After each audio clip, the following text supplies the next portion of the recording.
Go yard. I got so much motherfucking design on right now. Break it down, bring it back, make it clap. I got 3 old thoughts, new block, where that damn bitches on my line, and you know they come straight. Hold up, what it not, 45, stupid cash like whoa. How you fucking with these hoes? Hey yo, university check. Your haters wonder why can't be no name, bruh. Half-time Vicky, all she wanna do is bang.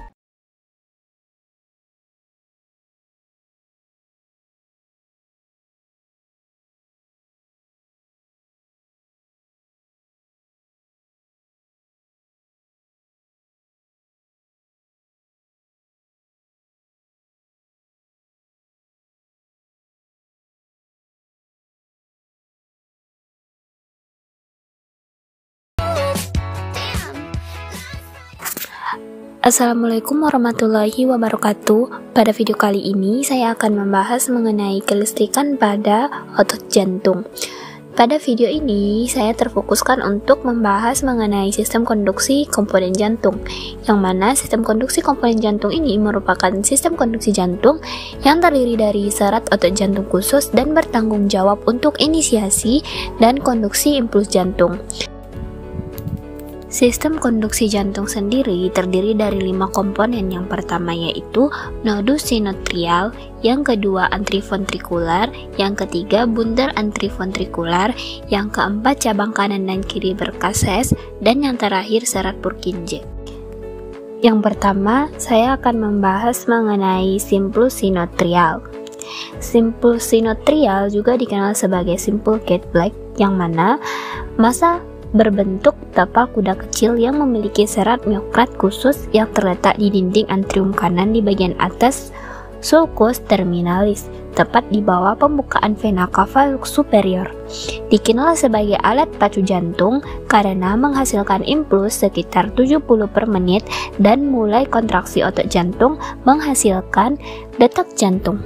Komponen konduksi impuls jantung yang kedua yaitu antriventricular nodus, yang mampu menghasilkan impuls dengan kecepatan sekitar 60 per menit. Kecepatan konduksi impuls jantung yang kira-kira 0,11 detik memberikan waktu yang cukup bagi antrium untuk mengosongkan darahnya ke dalam ventrikel sebelum ventrikel mulai berkontraksi. Bundel ventrikel antrium dimulai dari nodus antriventrikular melintas ke cincin antriventrikular dan berjalan sepanjang bagian inferior bagian membranosa. Septum intraventrikular, di mana ia terbagi menjadi cabang kiri dan kanan karena kerangka merupakan kerangka fibrosa jantung. Ventrikel cabang kanan dan kiri bundel, cabang kanannya turun ke sisi kanan septum intraventrikular dan kemudian menjadi subendokardial di sisi kanan septum. Sebagian besar berlanjut di septum marginal bakulum sejati untuk mencapai otot papilar anterior dan dinding anterior ventrikel serabut Purkinje-nya kemudian menyebar ke bawah endokardium kiri. Cabang turun di sisi kiri septum ventrikel terbagi menjadi serat Purkinje yang didistribusikan ke septum dan ventrikel kiri serat Purkinje.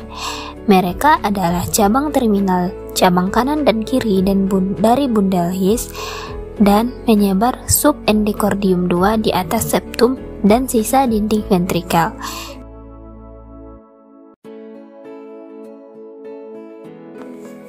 Sistem konduksi dan cara kontraksi otot jantung diringkas sebagai berikut. Yang pertama, nodus sanitarial, yang mana sumber spontan impuls jantung memulai impuls yang cepat dengan menyebar ke otot-otot antrium membuatnya berkontraksi.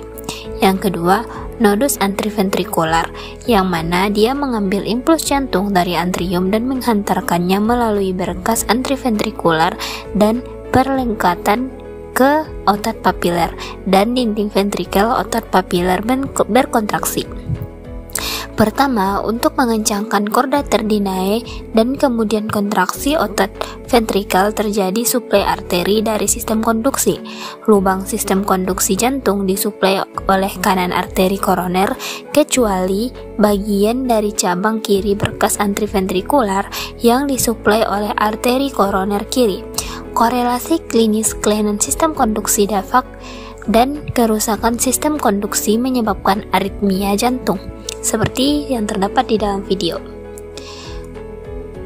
Nodus senoatrial adalah sumber spontan pembangkitan impuls jantung.